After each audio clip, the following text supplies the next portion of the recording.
All right, we are back to Tomb of Annihilation, Wildemount edition. I'm here with my lovely cast. Lovely cast, say hello. Hey, Red. Hello. Hello. It has been a couple weeks and we are ready to rock.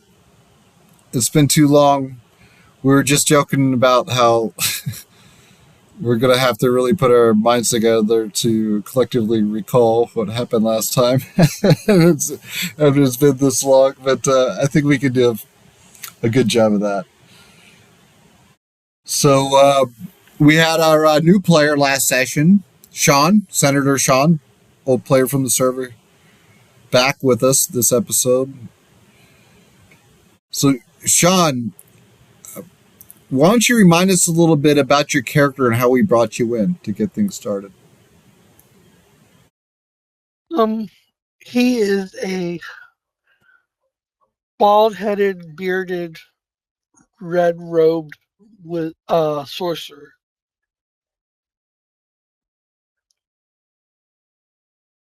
Let's see, how did I come in? Oh, I remember now. So you had escaped the Wanty, didn't you? Yes. Yeah. Yeah, you were captured by the Snake People cult. They were gonna use a human sacrifice or something. They were having issues with the Red Wizards. To the Night Serpent, I think is what. Yeah, Dendar the Night Serpent. Yeah, that fucking guy, right? He all he wants to do is show up and swallow the world whole like an egg. Freaking Dendar the Night Serpent. So yeah, the snake people that captured you, they worship Dendar the Night Serpent, and they were going to sacrifice you to him. And you had escaped prison with uh, like the Timora's luck with you because you escaped with the puzzle cubes that the Wanty had recovered since you this party that you met up with had last had them in possession. So you ended up escaping into the Tomb of Annihilation with the puzzle cubes as the keys to open the way, and you ran into the party. That's how we started last session, right? That sounds right to me. Yep. And I can't. You guys, you guys. It was funny. I remember you totally, utterly, and completely went off the beaten path, which was hilarious. It threw me for a loop because going into the session, well, actually going into the whole dungeon, the party's like, okay, here's our approach. Here's how we're going to do it. We're all agreed. Buoy up. Let's do it this way. So, me as a DM, I'm all prepped for that. And then last session, the party, what was most memorable to me was you guys totally kind of like took a different fork on the road, which was completely unexpected, and I had to stop. Then we take a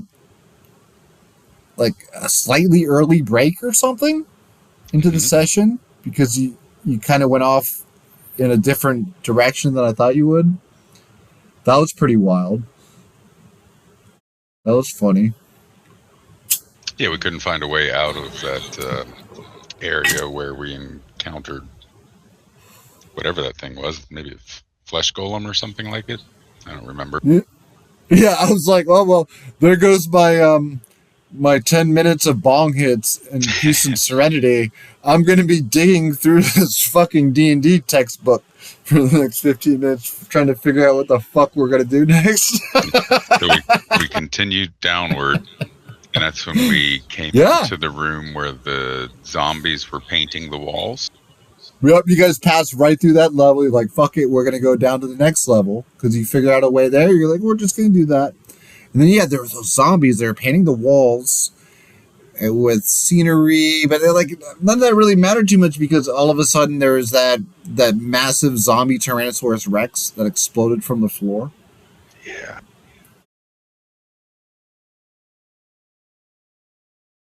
What was it that turned that thing? Was that Rambola?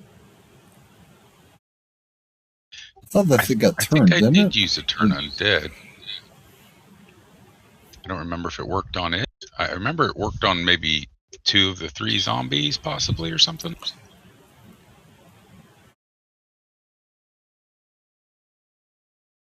I can't remember how we took down the big T-Rex. It is a battle, though. It's a big fight. And I think that I think it was turned. If I remember correctly, it may have been turned. Should we I'll call have to him check back at the B-Rex videotape. since he was bone? Yeah, he took the beeline right the fuck out of there when it got turned.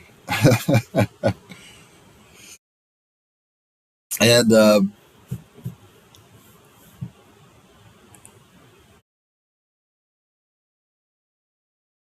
so we pick things up tonight.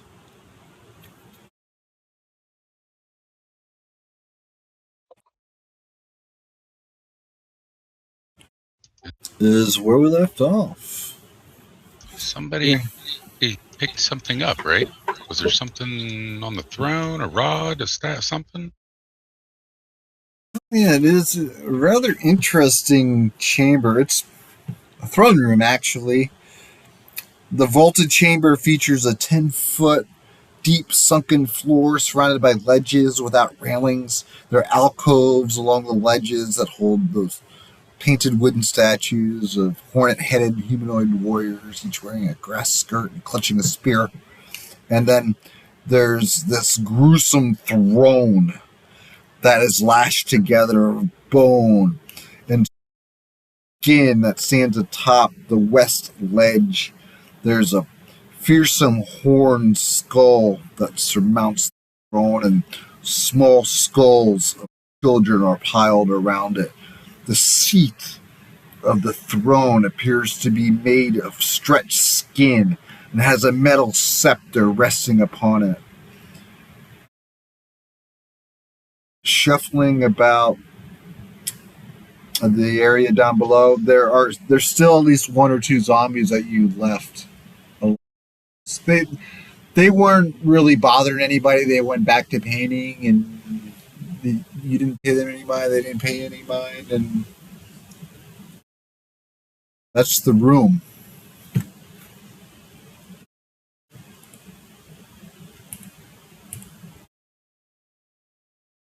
Yeah, I think you said a metal scepter was on the throne. I think somebody picked it up, right? I certainly did not pick it up. I think I did, but I can't remember. That's what my memory was too, that you had picked it up. I thought that's what maybe spawned the T-Rex. No. No. But I can verify that if it was taken into possession, that it could have been safely put into Senator Trump's bag of holding, for instance, without any incident. I currently see these on the map. I don't know if I'm supposed to. You have no fog of war on. No? We can see the entire map. Oh shit! I'm zooming back in. Started to zoom out, and I was like, "Oh shit! I won't see that." Fix that.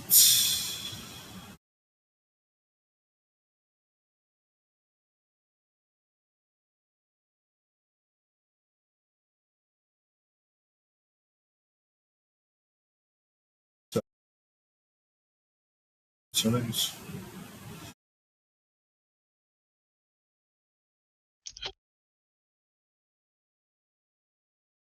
I guess we're gonna have to play honor system. Zoom all the way in to the room that you're in right now. No, We're doing it live. We're doing it live. There's no $2.99 a month. Yeah, I mean, hey, yeah, we're down to 1 game a week, guys. It's hard to keep the lights on around here. Oh, shit. We can start the prank. I don't know.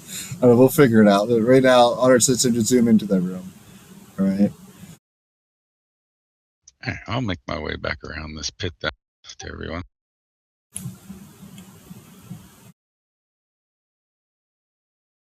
Well, looks like we are down a floor.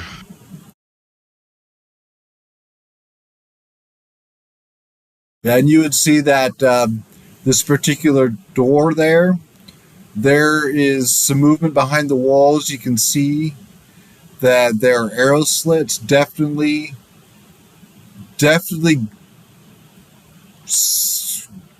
some type of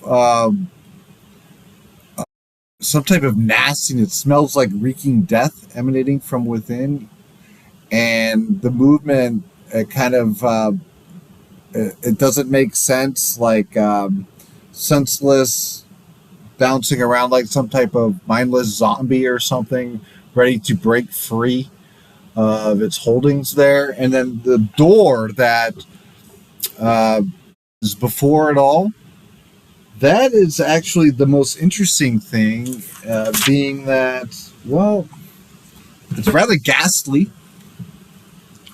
It's, well, it appears to be just like a large stone door at the end of the hallway, but when you look at it a little more closely, it bears no handles or hinges, and jutting from the wall on either side of the door are two matching bronze sculptures, each the head and neck of a serpent with fangs bared.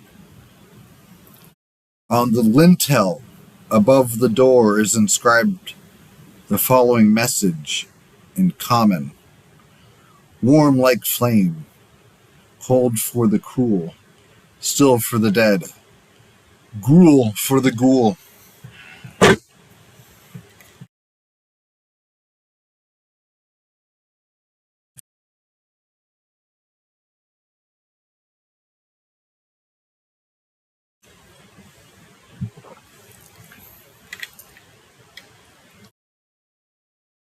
What do you do?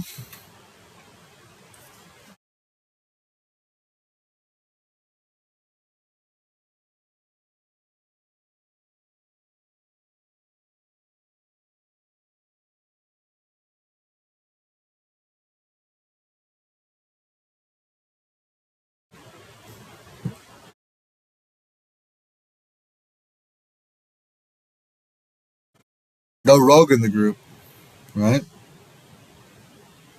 Nope, no rogue.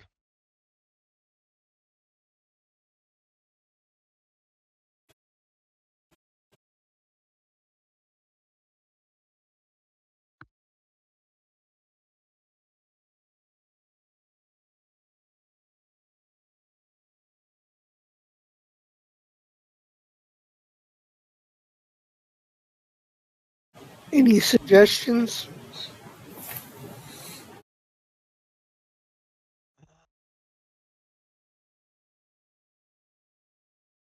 You see on the map, right on the other side of the door, like the shit you're not supposed to see, those little snake heads protruding from the walls. You have those same things on the inside of the door as well, on your side of the door. And you notice that the fangs in the stone snake heads are dripping with blood.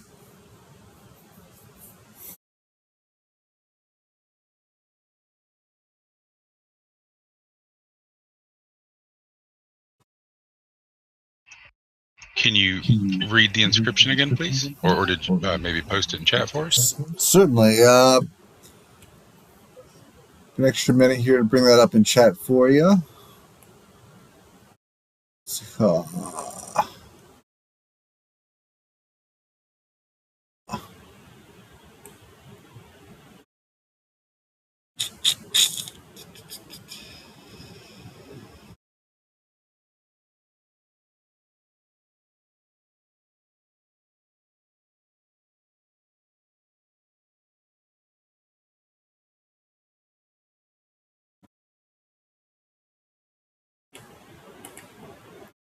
Throw this in Sunday Wildemount chat for everybody.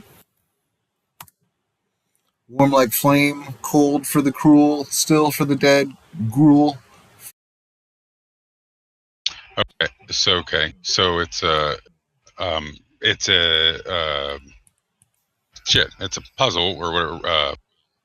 The answer's blood.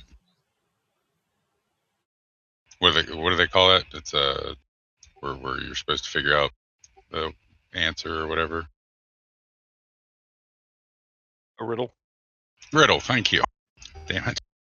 It took my brain a second to comprehend what you were trying to say too. Don't feel bad. Yeah.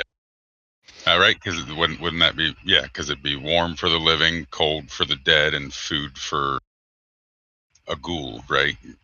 Gruel for a ghoul. And then there's blood coming from the serpent heads. He said, so it sounds like you must pay a price of blood for this door to enter. And there's 2, so it may require 2 sacrifices, possibly simultaneously. Anyone else want to take a chance with me and stick their hand in a serpent's mouth? Yeah, sure, why not? I'll walk up and stick my hand in the serpent's mouth. And I'll put mine on the other side. Uh-oh. Crossing the streams?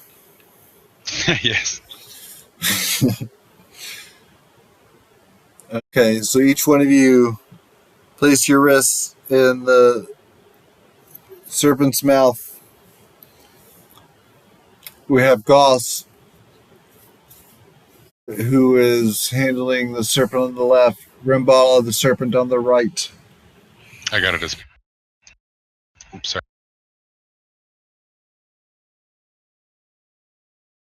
And the fangs animate. The whole jaw of the stone serpents animates and clamps down on your wrists. And you can feel stinging pain, the biting through your veins. You feel this coursing sensation of blood being drained. And there might be a slight lightheaded sensation. Each one of you, Gauss from Bala, roll Constitution saves.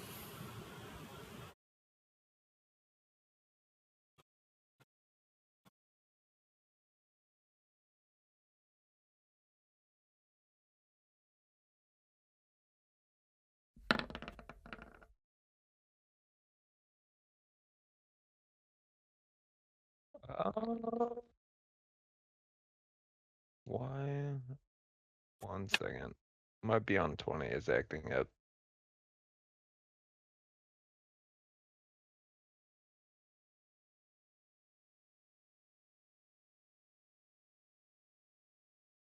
Yep. That was horrible.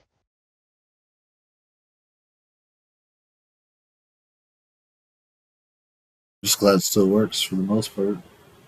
Yeah. I think there might have been an update and it's functioning differently now. But I got a 7.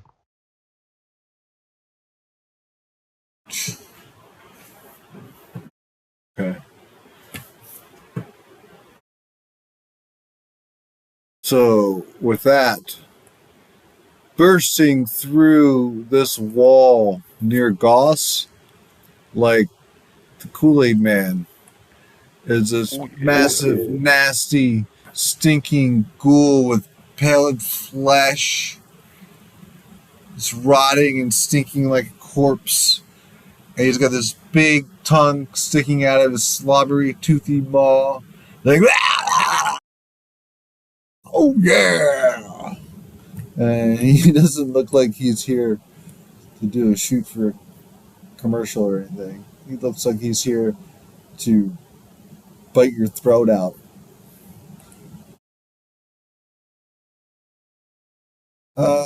Everybody, go ahead and roll initiative.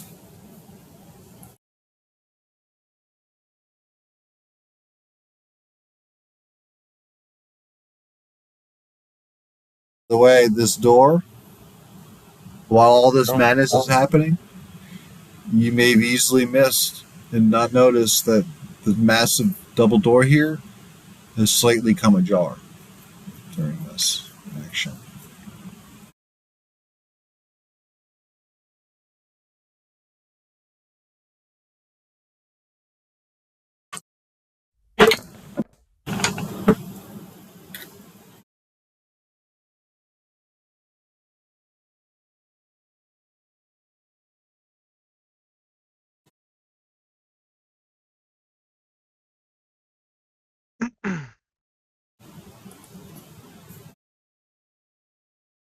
We lose somebody?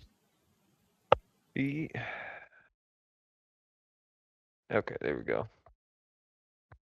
Others are Okay, 10, that did not. 7.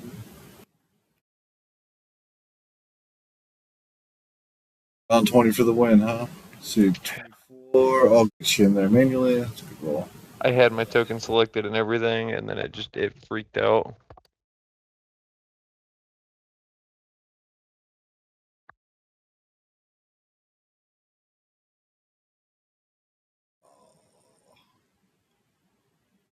Goss, this thing is right in your face. Oh yeah, I'm going to just go ahead and panic swing at it. So take my first swing. Panic swing missed. She didn't scream like a girl when you did that. I'm assuming my second panic swing also missed. Oh, okay. Well, that time you swung your purse. Yeah.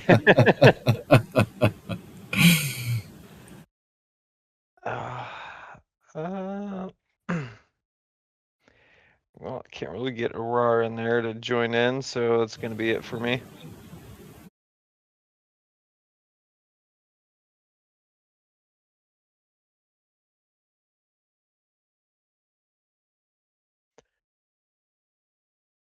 And this thing's just like shaking its head, going mad, pounding its chest, about to leap and launch itself at you. It's just looking back and forth at Rimbala, and you, Goss, deciding who it's going to go for. But yeah, Goss, you seem to have the majority of its tension being you just swung on him. And it makes the great leap. Ooh. 19 on the die. What is your AC, Goss? Beats it, beats it. Oh, is it really? It's 19 on the die? Yep. Being a 22. Okay, got 19 though. Okay.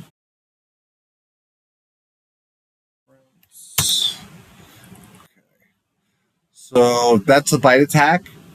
It goes to bite your Adam's apple out as foreshadowed.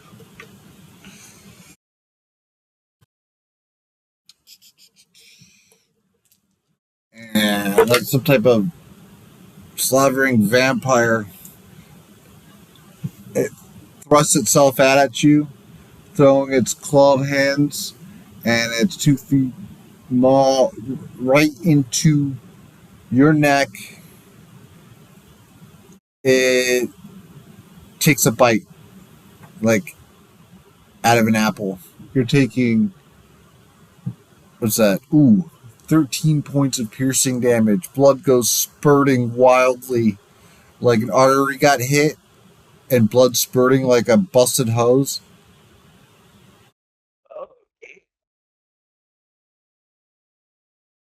The thing like Ow. reels back.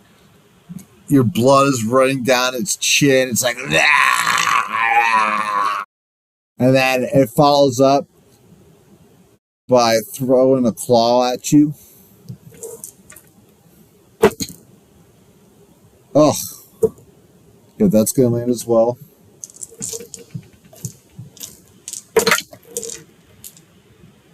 Nine points of slashing damage. Rocks you upside the head. You're seeing stars momentarily. Roll a constitution save. Yep. 16. Okay, you're good. As long as you didn't flop it horribly. All right, so you're able to shake off that dazed and confused feeling for a moment. Back to a moment of battle clarity where everything is happening. Bing, bang, boom. Lightning fast, but we're moving turn by turn, slow motion, so everybody gets a chance. So the gas has done its turn, and we're going to move forward to the Red Wizard. Athazar, it's your move.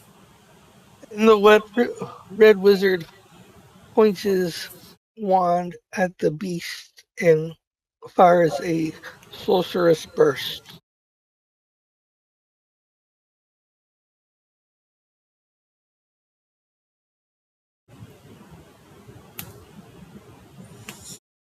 I'm guessing that's it.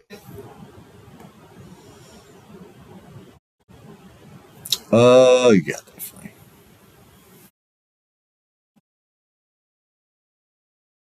For 8 points of fire damage.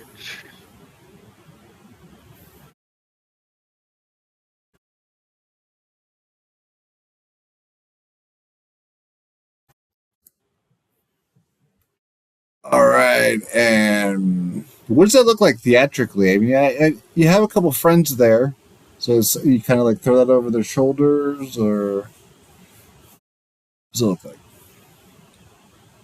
Yeah, I kind of lean on, we'll say, over Goss's shoulder and pointing the wand as close as I can to the thing without it lashing its tongue out at it. And it's a little bit different than like a firebolt. It's more of a burst that comes out. I don't know how to describe it.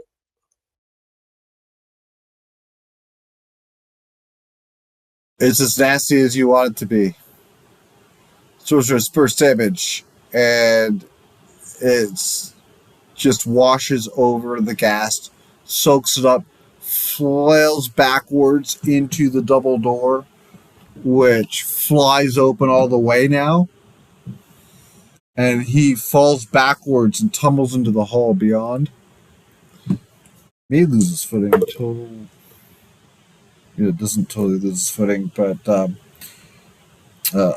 he's able to keep his footing as he stumbles into the back hall from the sorcerer's burst that thrust him through the doors, and he shakes it off.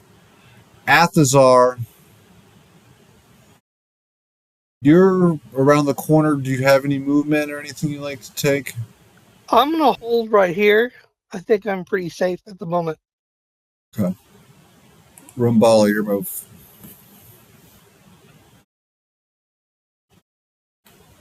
Well, dang! Now that I'm still gonna. I'm gonna step forward and attack this one here.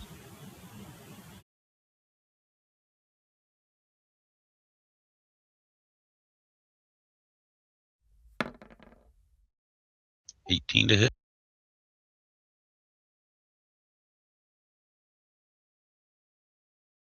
Okay, I'll certainly land.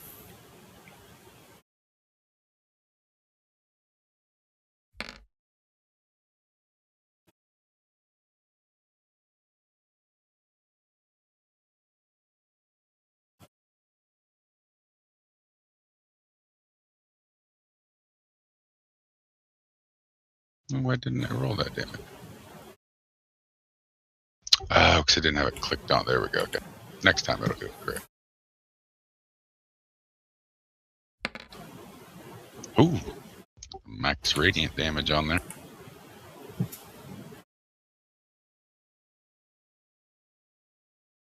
And then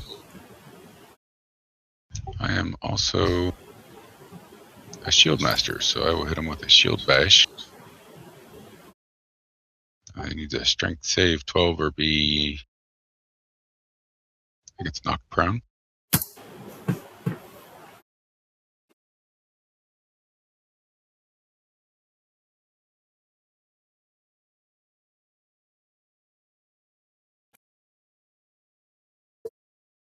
Oh, finally! I think it's going to go prone. Well, it doesn't say what it does there. It's a DC. 12 strength 12. Okay, roll an 8 plus. Oh, okay, so it rolls 11. It fails.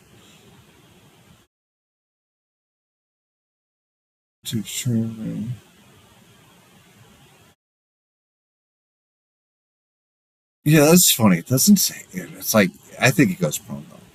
Right? You get bashed with a shield, you fail the save, you go prone. It doesn't have like any result if it fails. In Probably my features here. There we go. On a field save, you either push the target 5 feet, or you can have it take the prone condition. Your choice. Yes, we'll knock it prone. Knock it prone. Yeah, I need all the help I can get this session, apparently. Just getting warmed up. It was the panic. We'll blame the panic. There were stress rolls. That's what happened.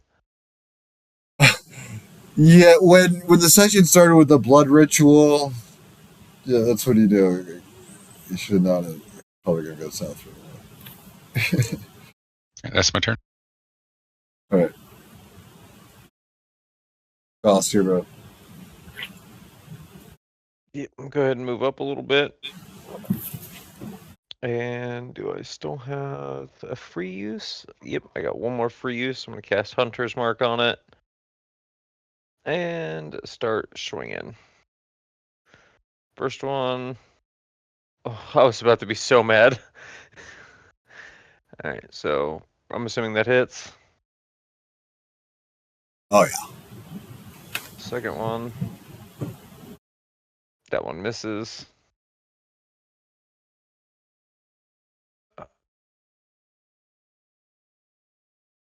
Four plus 3. So 7 damage. And that is all I got. We had 9 left. It's still up. It's still prone. Wait. But, I should have advantage. okay, with Goss at the base of the steps, where that fire-like explosion disintegrated the massive wrecking ball and the sea chest, there now is a darkened, open hall-like area that opens out before him. And wide open area, pillars abound. And you can't help but to notice a couple large sets of steps, like grand staircases leading up to a balcony, a darkened balcony in the back of the vaulted room.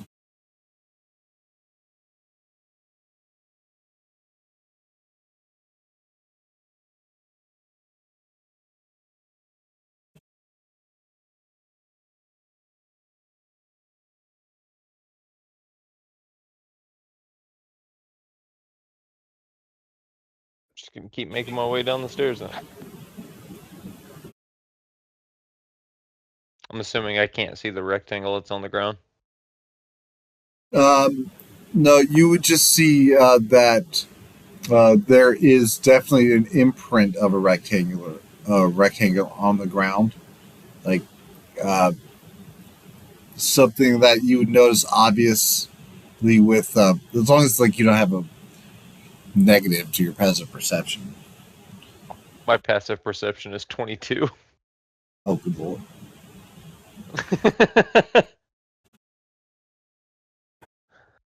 Yeah.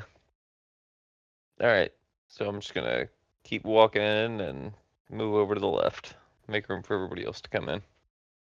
Okay, the floor falls out from underneath your feet. Roll a dexterity save. Fantastic.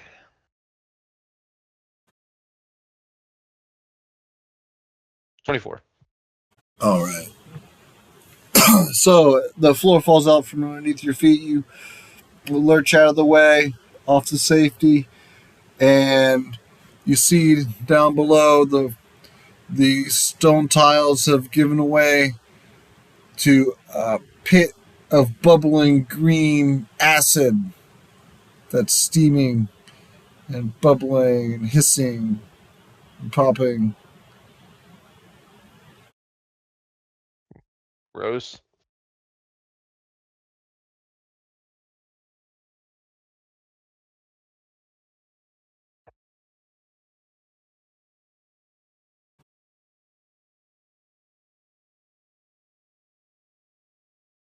Anybody want to go for a swim? Oh, it looks like typical local community pool water. Anybody want to make $10 real quick?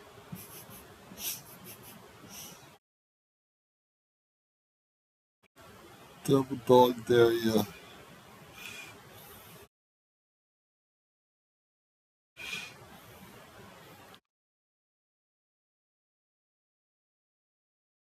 Might be able to jump over that Athazar if you get a run for it.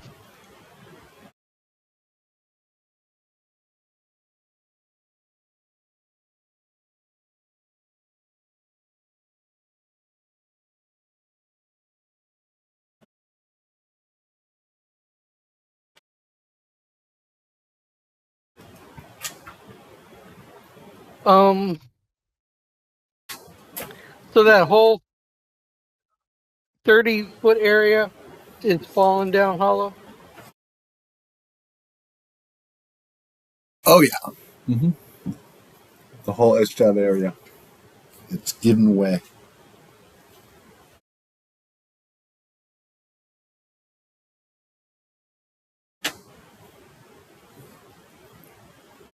Just a pit. Got to be a good, 10 feet deep or so. Looks like something that, no, from a Batman movie or something like that. Something that might turn you into Two-Face if you took a wrong step. That shit looks unforgiving. All right, I'm going to back up.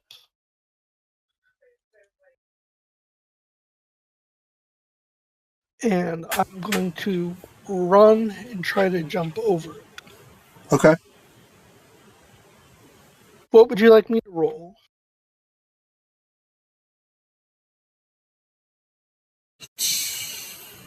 10 feet in advance to run.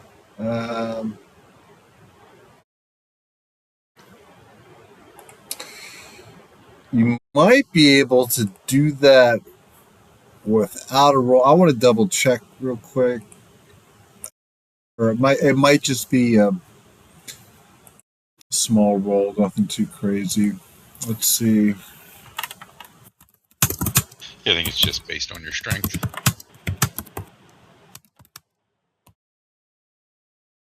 That is what I'm weakest in.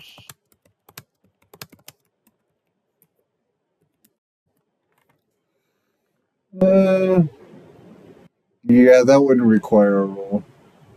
You can jump a number of feet equal to your strength score, basically, with a 10-foot range, so you're fine.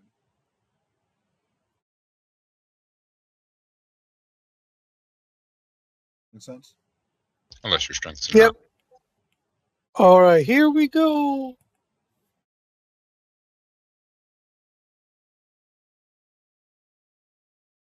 Do that half lean back, lean forward, right on the edge kind of deal. And then I will move back because I want nothing to do with that acid.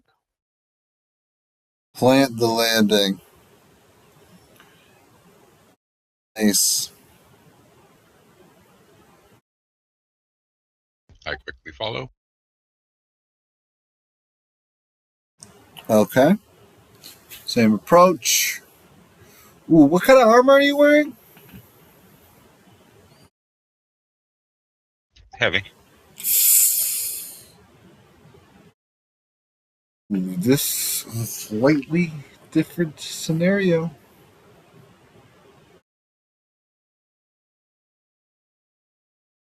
Uh,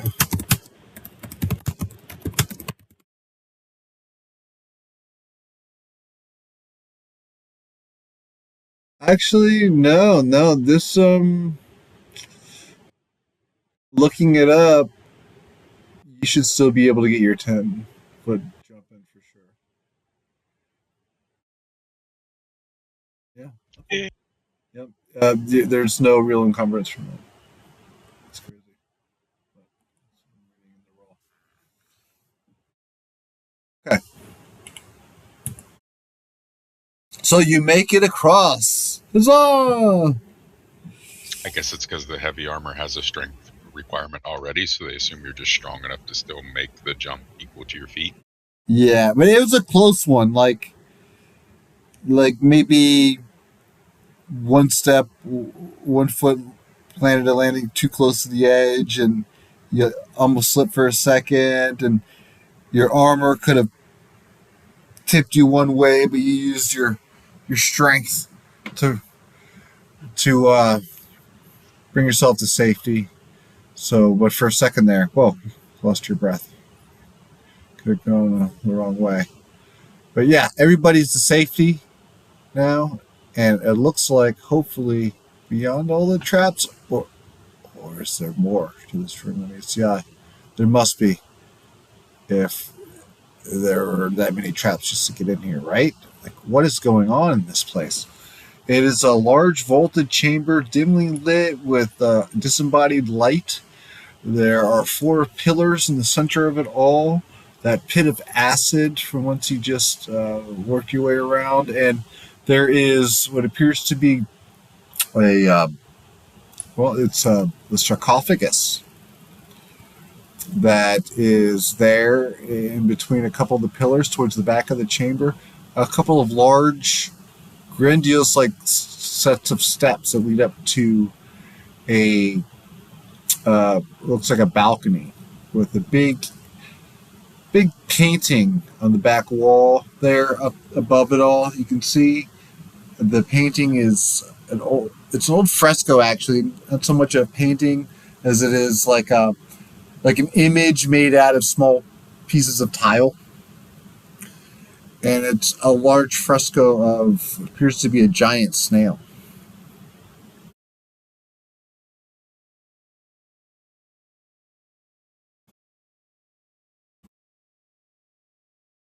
Didn't we get some info about a snail at one point? Have you seen other frescoes like this throughout the tomb so far?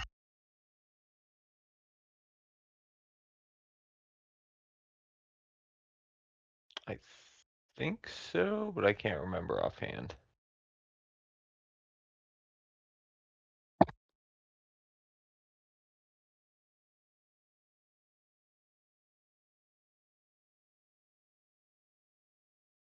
May I roll a religion check? Sure, go ahead.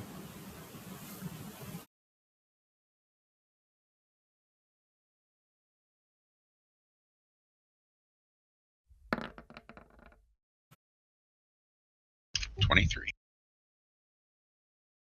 Oh, 23. That's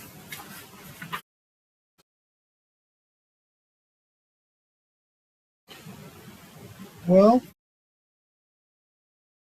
that to be a symbol of one of the nine trickster gods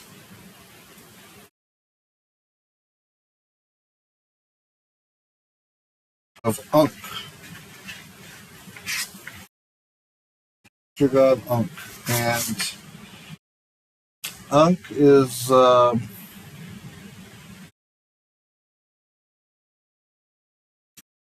known to be one of the more evil of the trickster gods. Put it that way. Fortunately, it is said that years ago, hundreds of years ago, went to war with the trickster gods and killed them all and entombed them for their insolence.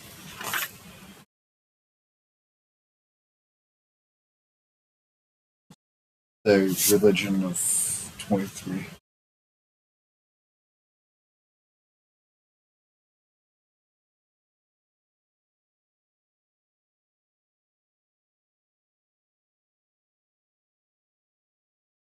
Should we see what's inside?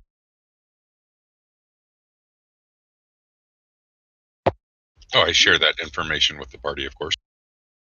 You can go ahead and check. I'm gonna stand back over here. I'm pretty bloodied up over here. I'm gonna take a breather for a second. Oh, I'm sorry. How rough are you?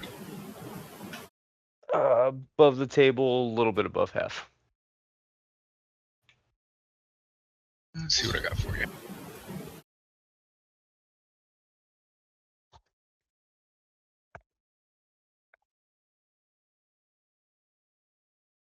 55 out of 94. I have a healing word for 15. I mean, I also have the battle medic feat too, so I have a healer's kit. I can take care of myself that way if I need to, if you don't want to burn a spell slot. No, you can take the 15 for sure. Alright. I'll do that then. Let's see, I've also got... We'll give you this.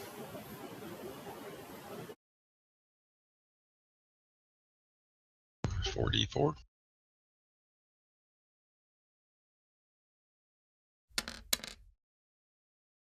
Take another 6. Another 6. Okay. Sweet. Thank you. Yep. Alright, I'll come push that open with you now. Sure. With his help, we'll slide the lid aside.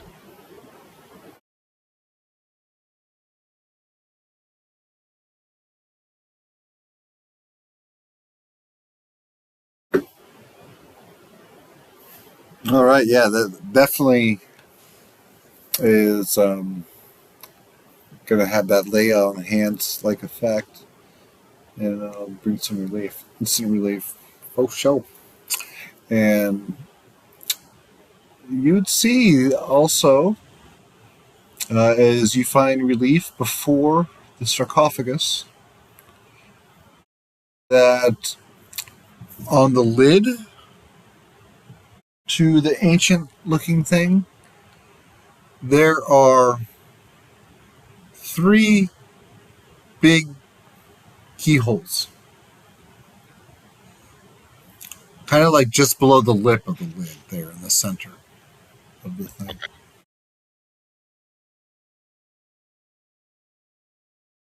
Well, I guess it's locked.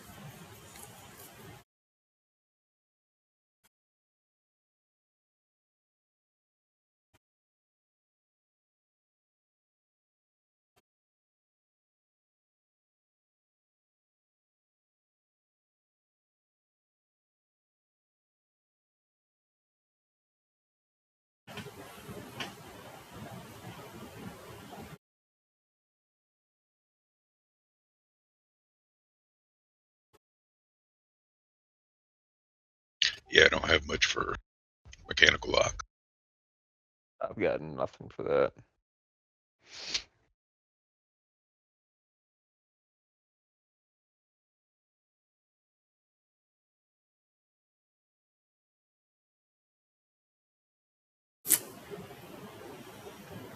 Is there any writing or inscriptions on the sarcophagi? Sarcophagus? Whatever. Well, that's a very good question, actually. You would notice that it has filigree upon it. I guess you can call it kind of like filigree or ornamentation, like crown molding upon the edges that look like snails. Snails with tentacles dangling from their heads.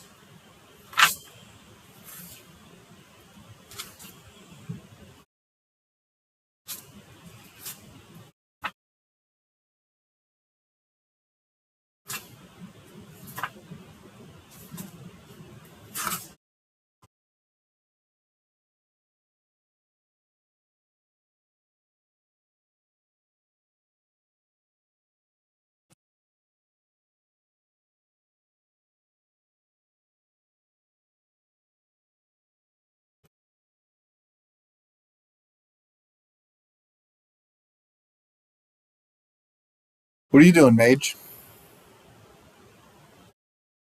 I have the high ground, just in case.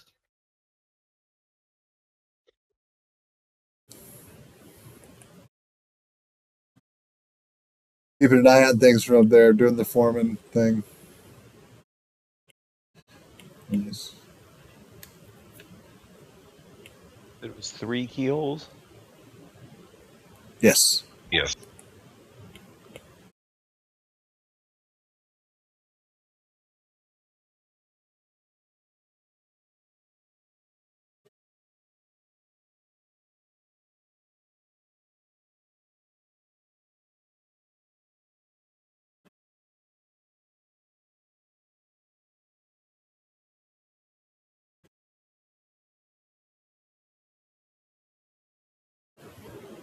Can I look around to see if maybe I can find some hints or clues as to where the keys might be?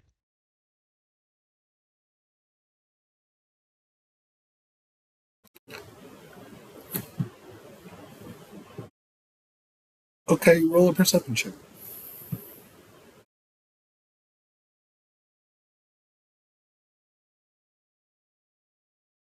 14.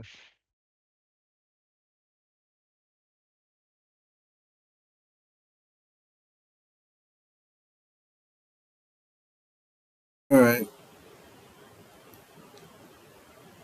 Well, you don't notice anything so much in the area of the sarcophagus, but you would see something odd along the walls. That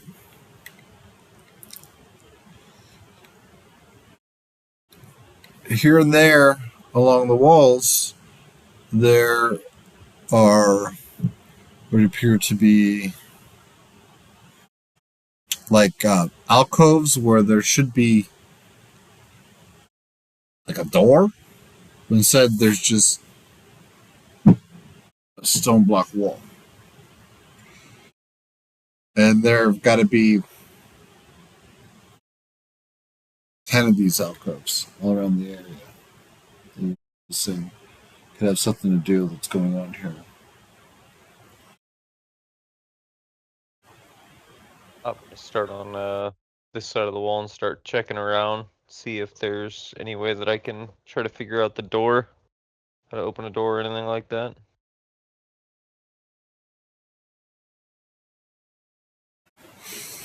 Okay. When you go to this alcove here and you check it kind of like a door, right when you touch the wall, suddenly you disappear. Oh, okay. To everyone's astonishment, like that, you are gone. And you are somewhere else in a blink of an eye. That's right, you find yourself in a room that's a stinking mass grave. Hundreds of corpses piled upon corpses fill this room. The floor is just it's just corpses stacked on corpses, all rotting and gelling and oozing together. Uh, it's the most sickening thing ever, and you could Well, easily to be the rest of the overwhelmed. party, maybe. But you are a lizard man, That's good soup. and then there's this movement in the mass from underneath, kind of like water waking, and then bursting forth as body parts explode throughout the area is this big, nasty monster the size of a horse, massive, toothy maw, tentacles rippling off of it. The thing looks like it is ready to bite your head off. Roll initiative.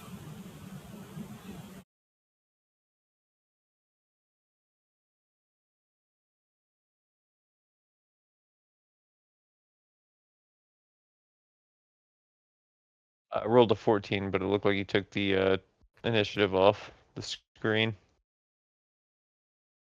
That turn order's not up anymore. There we are. There it is.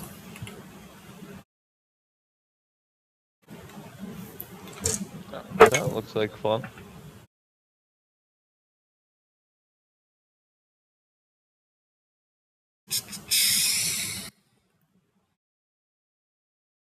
Horribly for initiative. 7. What are you gonna do, Goss? That definitely looks like something I don't want to get up close and play with. So, let's see here. Going to burn a spell slot, because I'm assuming it's been more than an hour since our last fight. And burn a spell slot to cast Hunter's Mark on the creature. And I'm going to draw my short bow and start taking shots at it. First shot, 25. Which I'm assuming hits. Absolutely. Second shot. I don't know how that's a 13. My screen, it was an 18 on the die, but we'll go with 13. 13 hit or... No, it's just gonna miss the mark. Okay. So, roll damage. So, 10 plus 4. So, 14 damage to it.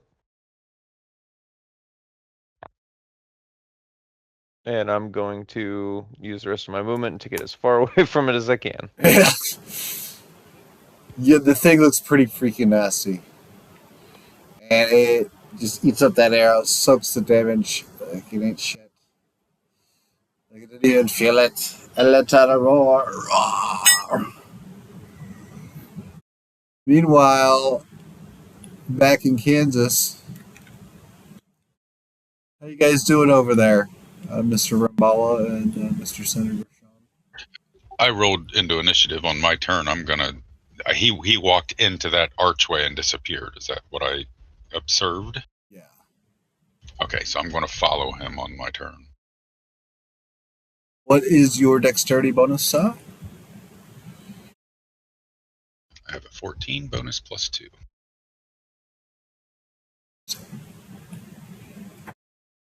Athasar, are you going to be making a move or are you going to hesitate? Roll the A initiative little bit just of in a case. concern, a little bit of concerned look on his face since two of his companions have disappeared.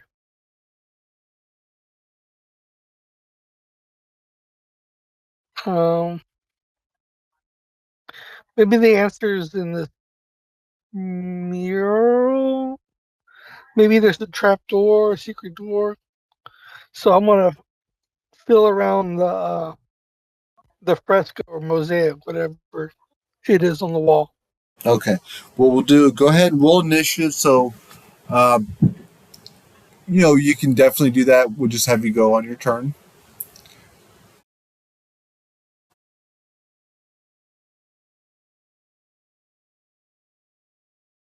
Oh, fantastic roll. So we can have you do that right away then, since you have a 19 there in the kitty. Go ahead and roll a perception check.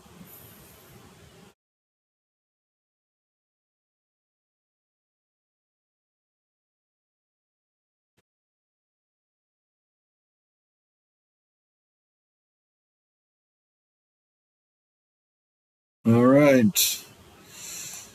You find underneath the lip of like the bottom of the fresco, you find a little compartment. And within, there is a set of keys. 2 skeleton keys, to be exact.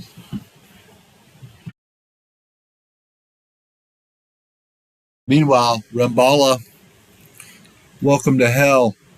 Mass grave, nasty, stinking room, hundreds of corpses, humanoid people, humans, elves, dwarves, you name it. There are all types of weird off the wall species, no offense, Goss, like lizardmen and minotaurs, and but nevertheless, this massive, nasty creature, three-legged, three-legged thing that towers above you like a horse. It has a huge toothy maw, a couple arrows sticking out of it, and tendrils, like tentacles, whipping around, ready to whip out at you and strike true as you just seemingly appear out of nowhere. Taking it all in, you can easily gag on your own puke. And then since you just show up there, you still, let's see, that was basically like a little bit of movement and then like a free object interaction to go through the gate, and you still have your standard action to get your bank straight. All right. Yeah, appearing here and seeing this horrific creature.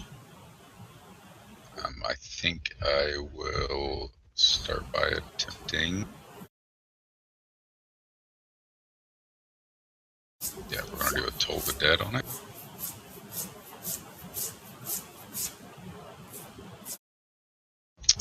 So Wisdom save, DC 17.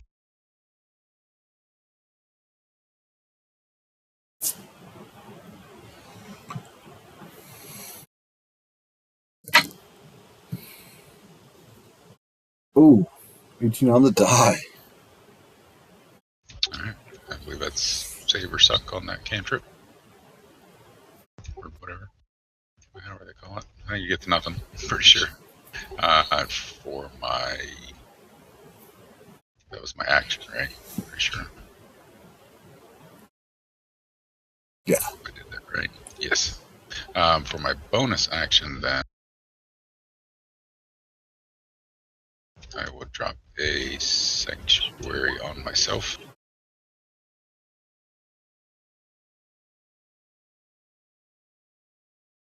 Is this difficult terrain? Yes.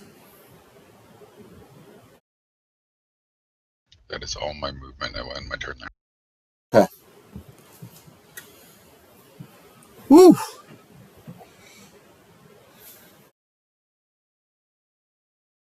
Athazar, top of the round to you.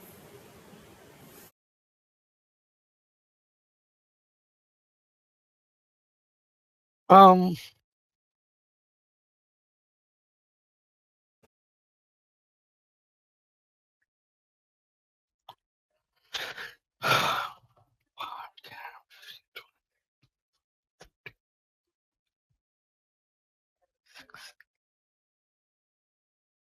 I'll double move to here to see if these keys work in the sarcophagus to maybe unlock them from whatever,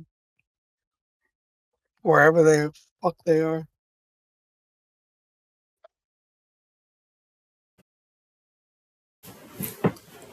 Yeah. Yeah, you can definitely see that those keys you got would probably fit a couple of those keyholes.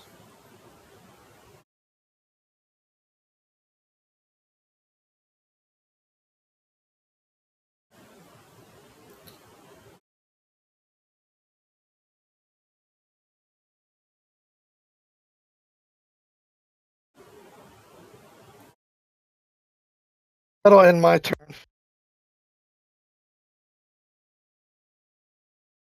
All right. So I heard you right. You're down the steps, approaching the sarcophagus with the keys, right?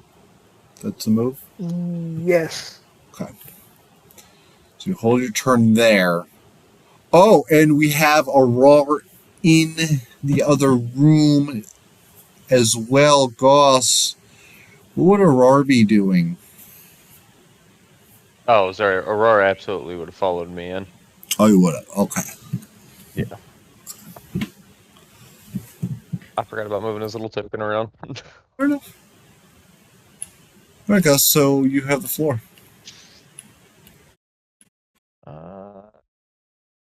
Yeah. Same shit, different day. I'm gonna take a shot at it again.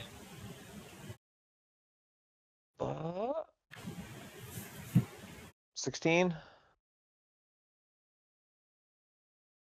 Okay, 16 is in fact going to land. Okay, and roll the next one. 17, so that'll land as well. And then this first one. So many extra clicks now. It's going to be 7. And then Auror's going to infuse that strike with flame damage with his reaction. So that's going to be another 6 fire. And then we'll get the Hunter's Mark damage on that one going. 3. And then roll damage on the second attack.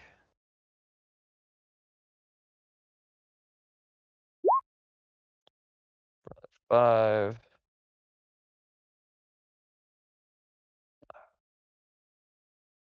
Mark. For another 1.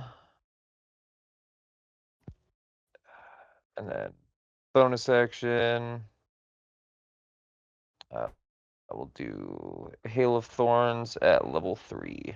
It's a DC 16 dexterity save.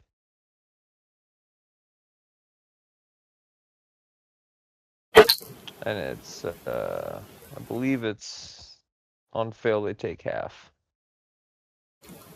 Is it 17? So half of 18.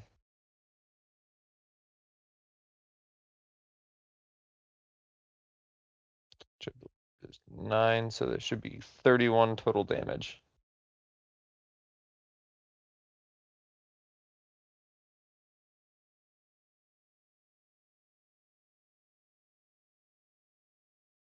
And that's going to be it for me. All right. Massive flurry of blasts, being like attacks, strike out across the battlefield from one corner of the mass grave to the other. Hail of Thorns strikes true into the monstrosity, and it roars. As it shadows over Rimbala, distracted at least momentarily. Goss and Aurora, anything else? That is it. Well, it's your move, man.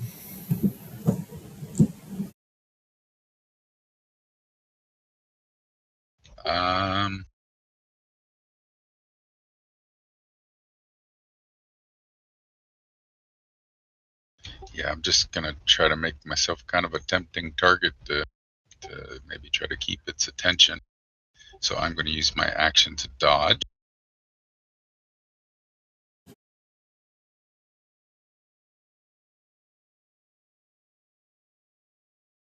Let's see if I got anything I can do with my bonus action. I don't think so.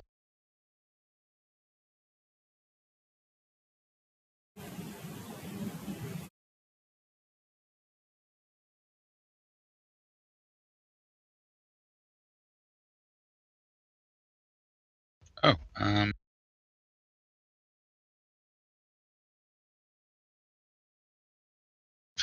I will use one of my channel divinities and my bonus action, looks like,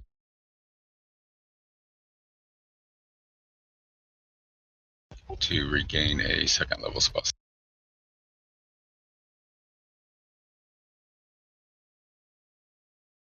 And that went my turn.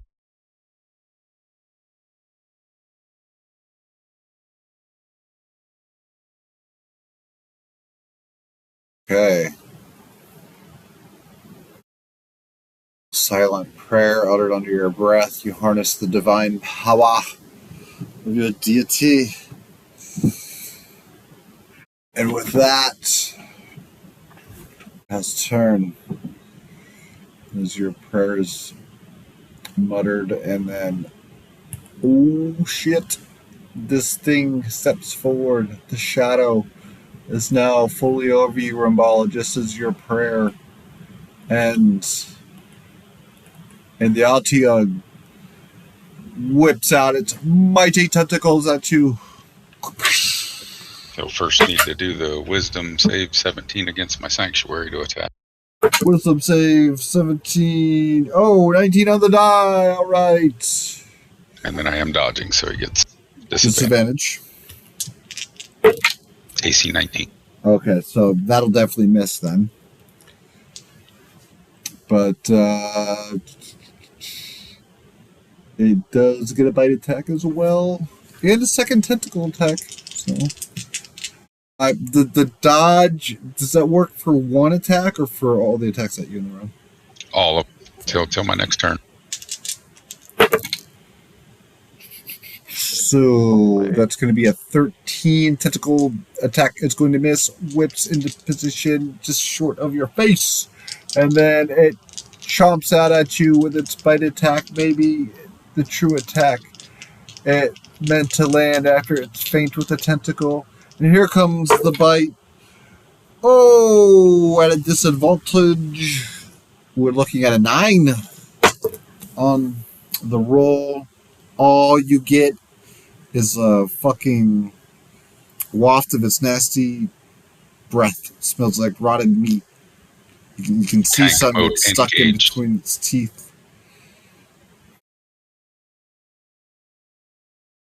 And then that's it. That's turn. Next up, Athazar, top of the round. You are in the other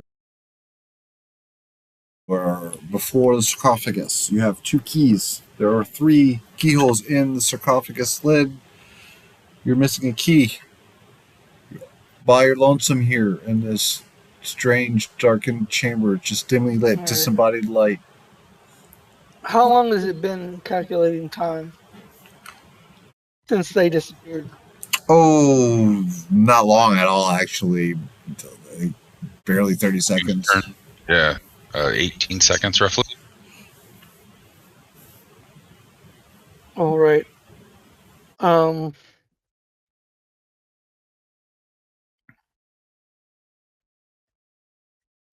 What would Athazar do?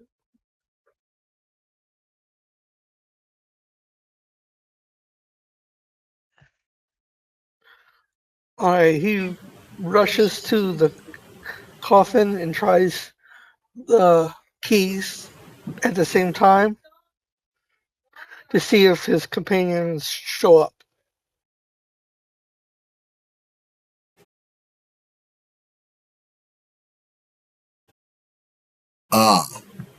Okay. Well, and does anything happen?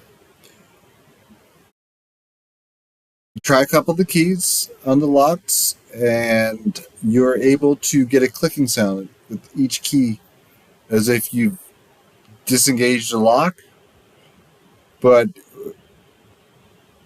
the lid does not open. And And my each companions key, don't reappear or anything? your companions don't reappear or anything. In each key, when you try it in a keyhole, it disappears. Like it disintegrates when you try it. But you felt like you unlocked the mechanism when you used the key.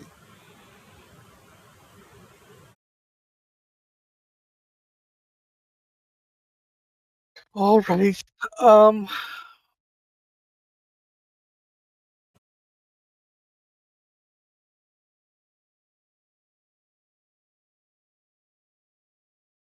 Which, well, that I moved, did my action.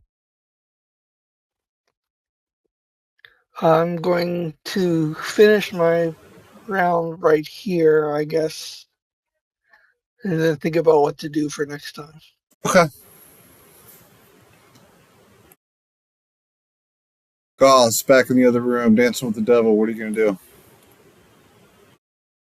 Yeah. Well, last round, it seemed to get pretty irritated with me with my attacks, and Goth likes that. So we're gonna run that back again. Try to fucking kill this guy. Apparently, should have advantage on this first one since I hit it with the short bow. I think I don't know how that works. Why did that roll 3d10 for Hail of Thorns and get a 0? Okay. That's a weird one. All right.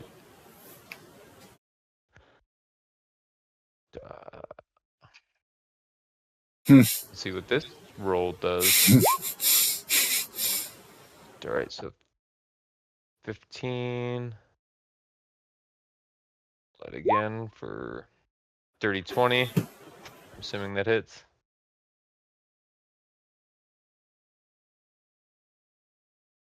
I don't know what Roll20 is doing. It is having a conniption fit.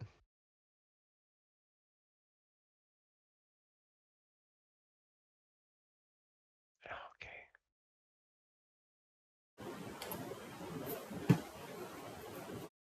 Net 20 on the second one. Oh,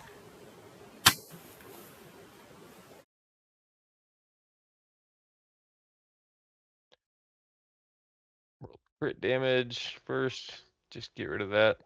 Why are we doing this? D&D Beyond, what are you doing? AWS for the win. Yeah, I don't.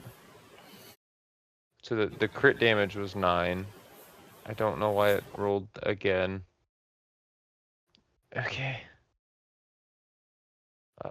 Probably just a plug-in acting goofy. Yeah, probably. Flat damage. What the fuck is happening? Like JSON's not getting interpreted right or something. Yeah. I don't know. It's getting interpreted. I mean, getting some results. Yeah, it's just, it's over rolling. It's like, yeah, it's not the right algorithm. There's a lot of things mixed up right now. My Monday game still plays with the old character sheets, and they're so broken right now. It's crazy. Update got pooped out. I think that's 18 for those for now. And then I'll roll the Hunter's Mark damage, I hope.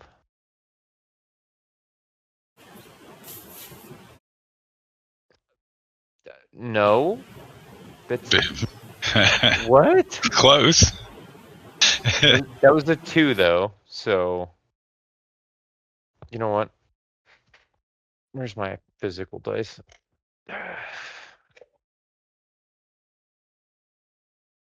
Yo, I know they're in here somewhere. Sorry, technical difficulty, stand by. You're fine. I've seen a lot of cool 3D printable dice towers.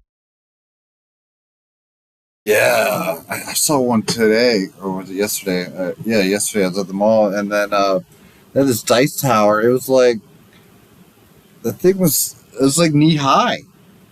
Damn. Yeah, and the like the tray part of it was like the size of like a big dinner plate. You dump a handful of dice in, everybody has to wait 30 seconds for the result. Yeah. It was all FDM. What's the terminal velocity of a 16 millimeter dice? How long is it going to take to reach the bottom? All right, so I got a 1 for the second Hunter's Mark, so we're at 21 damage. And that's going to be it for my turn. Oh my god. What did you say the damage is? Total of 21. Nice.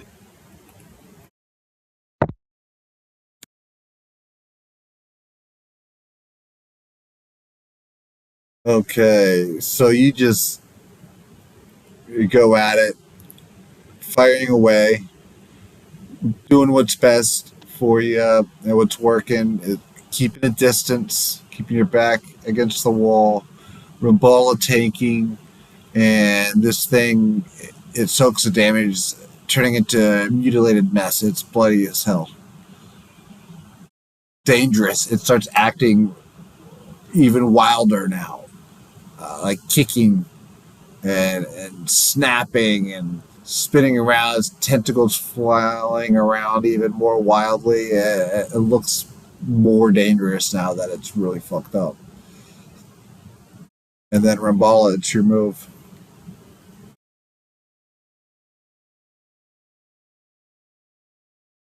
All right.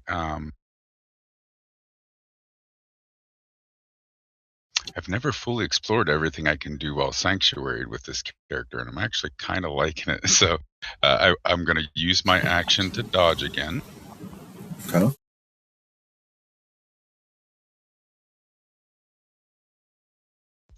And for bonus action, just to be safe, I think I'll go ahead and activate my Celestial Revelation. So I just begin to shine bright light, celestial wings, but I'm not going to be flying right now. And that will end my turn.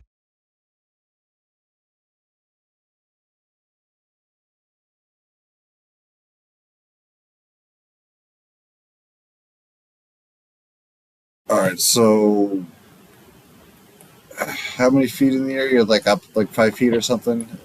No, I'm staying stationary.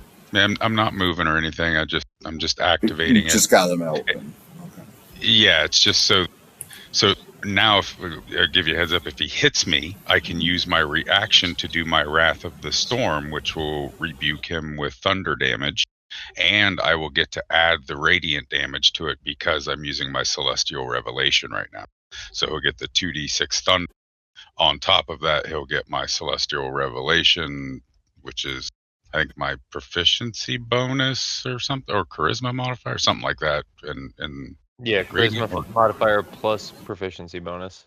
Oh, there you go. So shit. So that's another 7 radiant damage, and because it's thunder damage, his size probably resists being moved by me, actually. But still, I'll get to hit him with damage if he hits me without interrupting my sanctuary. So good shit. Oh, sorry. What was that for? Necrotic Shroud? Was that the section you were reading from?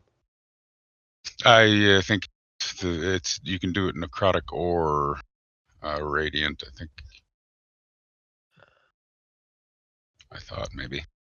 Oh no, it's inner radiance, searing light. Ah, that's the one. Is it the inner? Oh no, the inner radiance is just the light.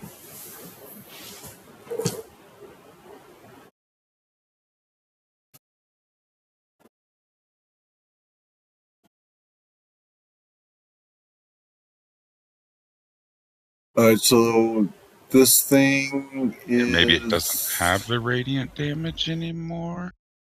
Extra damage equals your proficiency bonus, and the extra damage type is either necrotic for necrotic shroud or radiant for heavenly wings and inner radiance. All right, perfect. Okay, thank you. So it hasn't changed. Other than actually, that's more damage I think than it used to be with the proficiency bonus. Oh, not bad. Also, sorry, the charisma modifier and proficiency bonus was specifically for necrotic shroud. I see that right. It is just my proficiency bonus for the radiant. Yep. Yeah. Sorry, I misread stuff. Nope. Perfect. Glad we all get it right. Yeah, man, absolutely. I like it when we review the new. So that's really the only way I learned them for real, in the field, So okay, this thing is chomping away. At Wisdom save 17 for the sanctuary. Sanctuary. Oh, fails to save miserably. Nice. So I can post it for you. He can technically choose then another target. I think it said.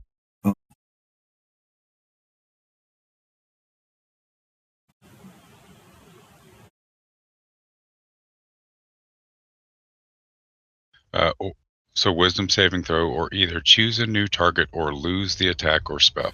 Oh. The spell does protect the warded creature from area of effects. And the duration of that thing It's a minute. Ooh, nice. So all of its attacks are going to just basically completely fail because you're sanctuary. Sweet. Yep, it slaps away, chomps away, best it can, but really not even full on attacks, just little feints as it loses its full on attack action this round. So, with this thing neutralized for now, Atazar, back in the other room. What's it going to be, Mage? I am going to start to worry about my Canadians. And I'm going to walk over here.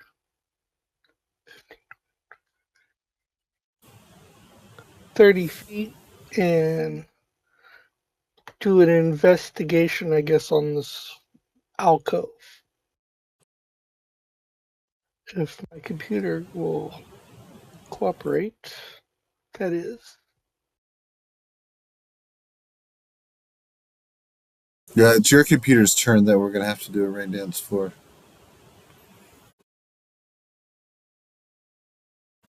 So 13 investigation.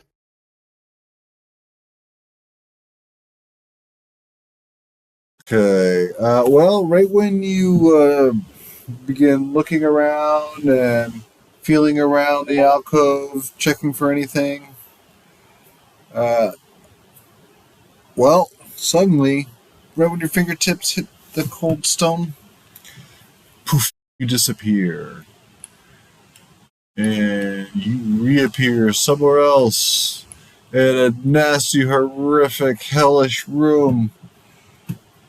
Hundreds of dead bodies rotting, piled on top of each other, all about the area. This torchlight casting shadows abound. Your friends are locked in mortal combat with this horrific monstrosity, the size of a horse, this three-legged beast, a huge toothy ball, no eyelids on it at all, just big, massive, whipping tentacles upon its shoulders. Thing looks like it could bite your freaking head off, man.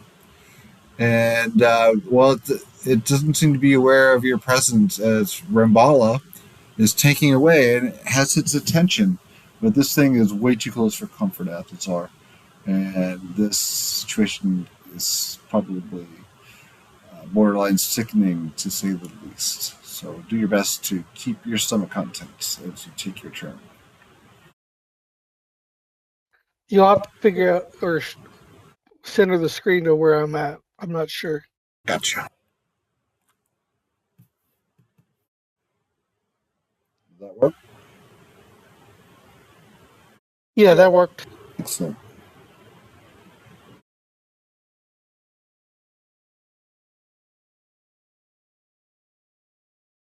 And I will end my turn, I guess, right here. Okay. Goss.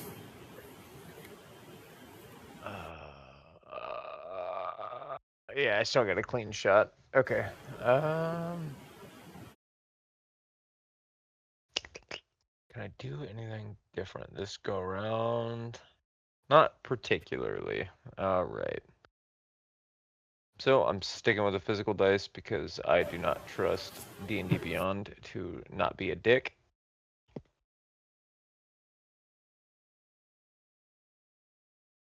So 12 on the first one. It's 12 hit. Oh, 12? No. Okay.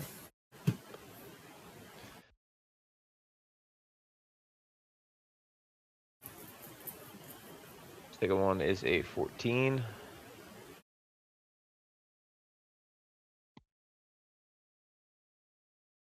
14 will land. Okay. D6. So that's 6 damage on that. And then Aurora is going to infuse this one with fire. for another 3. And then I'll roll the Hunter's Mark for another 5. And I'm going to bonus action Hail of Thorns at the 2nd level this time. So DC 16 on a dex save.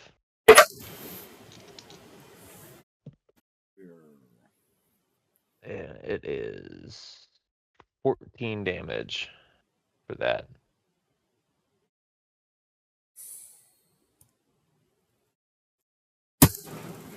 Woo! Boy, and that takes away half the life it had left in it.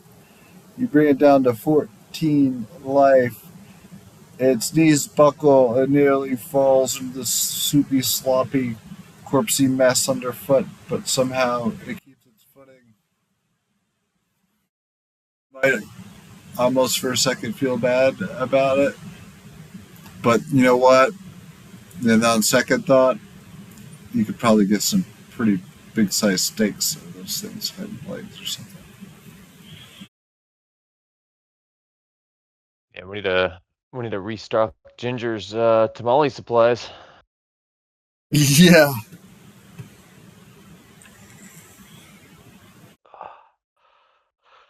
Rambala.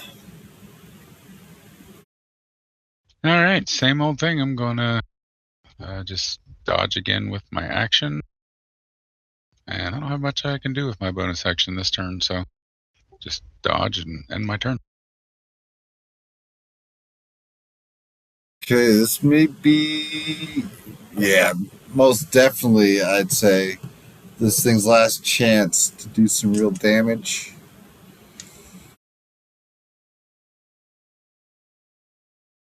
The Sanctuary still up?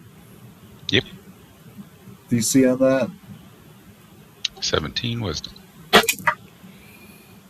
Failure! Ah! Okay, well. It's like it tries to flail out at you with its tendrils, but ends up like hitting some type of sparkly shield of force or some type of mystical energy that's sure creating a sanctuary around the area that you're standing in, and you are safe. This thing is a horrific mess. I mean, it is mutilated. It's got arrows sticking out of it, and yeah, it's not long for this world. So as its attacks fail, Athazar, it's your move. You have a slight flank on this thing.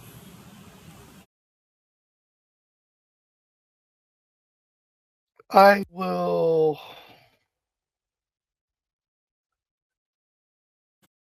fire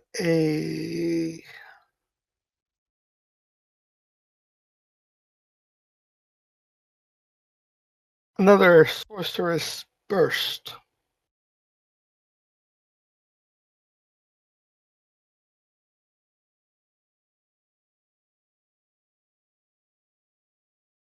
Ooh, I'm guessing that's probably not a hit. Good. Probably blasts into a corpse and makes it explode. And nasty, visceral, horrific gore reigns about the area. And I will back up 5 feet. And that'll end my turn.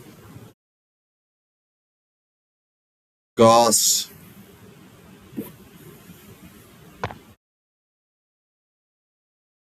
Okay. Yeah, I really don't have anything else to do other than just shoot it again. So it's going to be 12.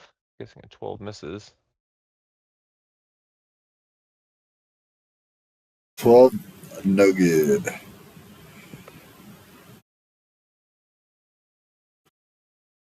Machine's a number.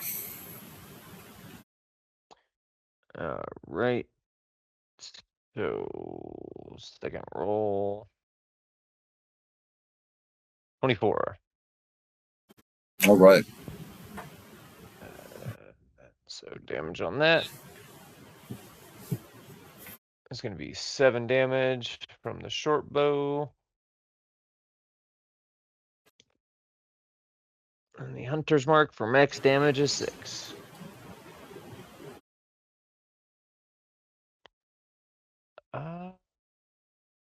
Yeah, I still got 2 more level 1 spell slots, so we'll bonus action Hail of Thorns. So DC 16 dex. Failure. It failed. Let's It kill. takes, well, just 1 more damage. Yeah. That it had 14 left. You did 13, right? Oh wait, no wait. Wait, that wasn't the damage you did. At 14, you did. What was your first damage?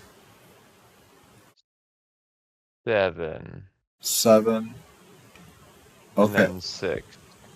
Oh, okay. So that's what you're saying. All right. Well, I'm gonna give you that one. Definitely. Just tell us how horrific the kill looks. It's a fatality.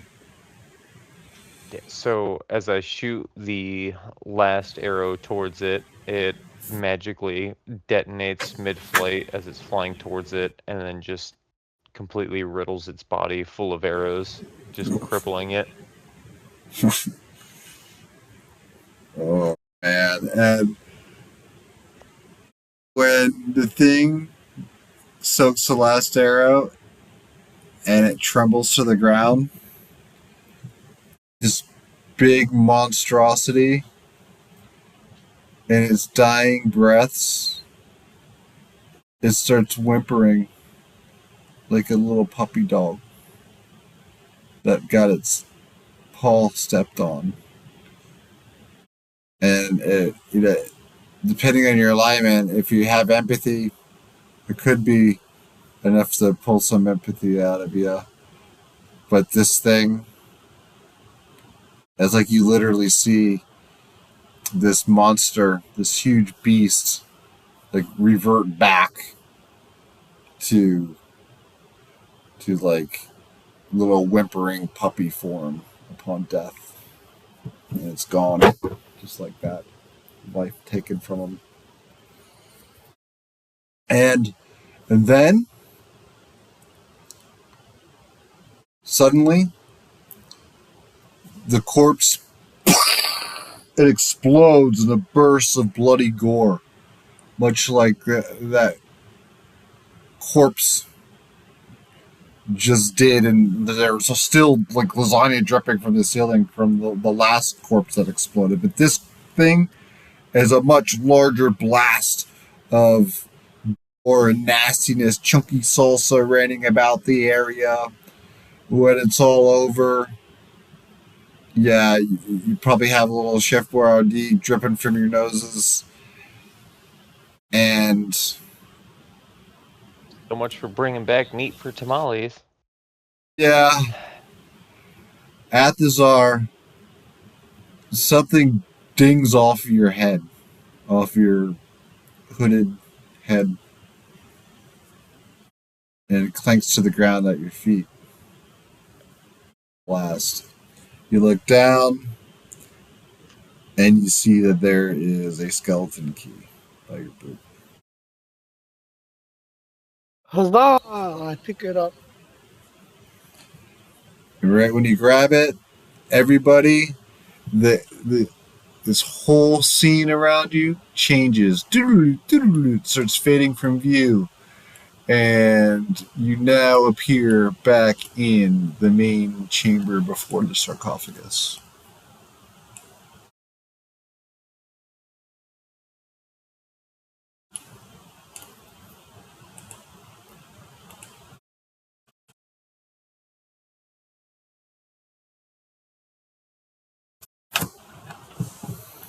Okay. And I will walk up and try the third key. And the thing explodes. Roll a wisdom save. It's like, oh shit. It's pretty cool. When you turn the key, the stone sarcophagus, suddenly it turns from stone to crystalline. And the crystalline sarcophagus starts changing colors every few seconds, shifting through repeating cycle: blue, gold, purple, green, red, black. And then the lid disappears.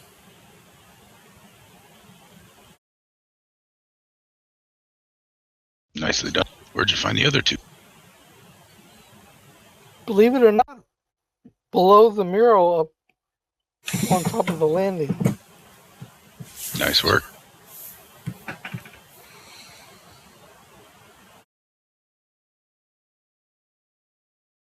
So I look down into the sarcophagus. Sarcophagus looks like it's filled with salt. Oh, that poor. Preserve whatever body's in there, I'm guessing. But it was a snail. It was a snail god.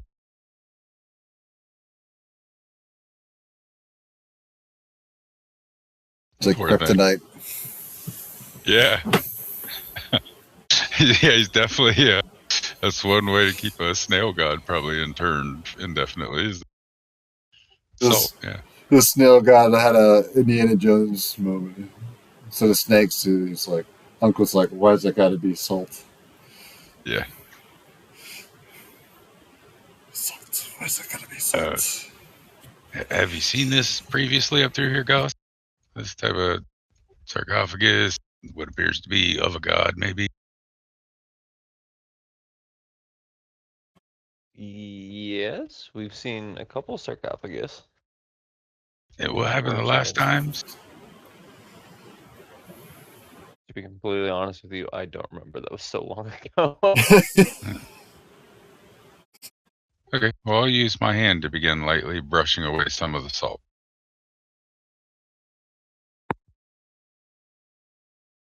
Okay. So you start kind of brushing away, maybe digging into it a little bit, and you find that there's a piece of fabric you see buried in. You see after you remove like the top layer of salt, and it is a piece of fabric that it looks like a patchwork of multicolored fabrics, like maybe a sleeve to a robe or something.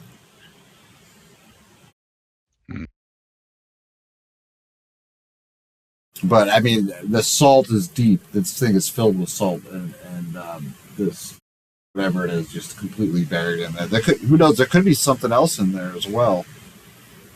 Okay. There's no arm in this possible sleeve, is there? Seemed that way. Okay. I will continue to try and pull it out.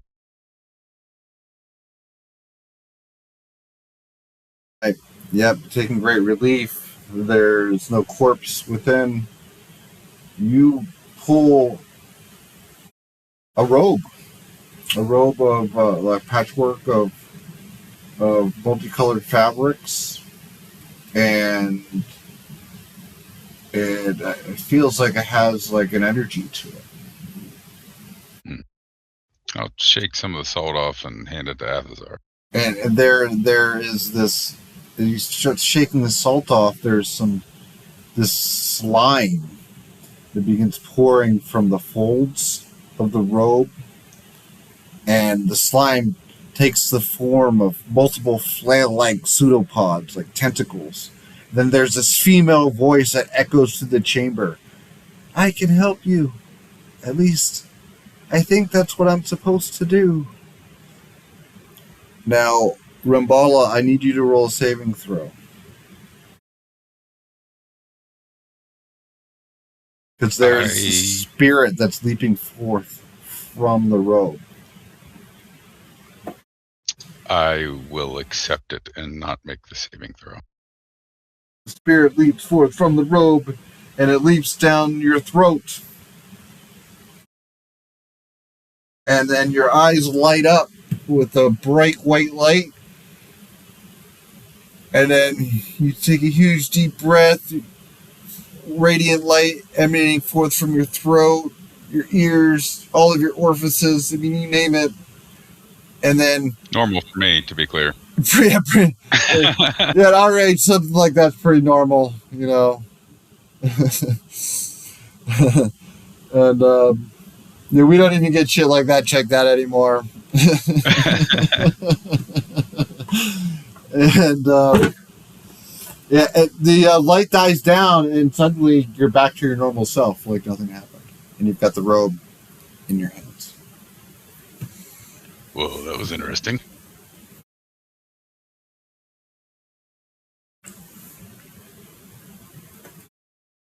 I will sift through just to see if there's anything else inside there.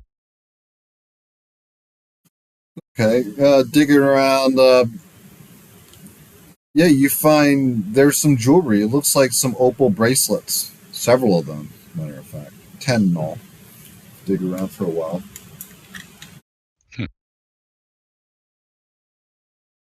They don't seem special in any way, though. No, probably worth maybe pretty penny to the right customer. Maybe probably 1,000 gold worth of jewelry. Maybe. Oh, wow. Small fortune here. I mean, I didn't necessarily come here to grave rob, though. You guys want some of this? Is it food? No. Pass. Above the table, you guys weren't here at the beginning. Goss doesn't understand money.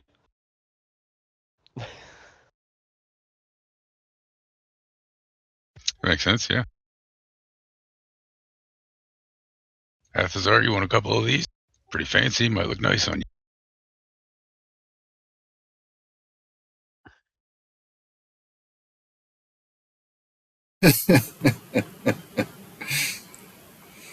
Alright, well, I guess we'll let it rest then. And with that, the party has conquered another tomb. One of the 9 trickster gods of the lost city of Omu. Within the tomb of Annihilation, we fade to black. And we call that a session. That's the episode. Great. Good timing. Show.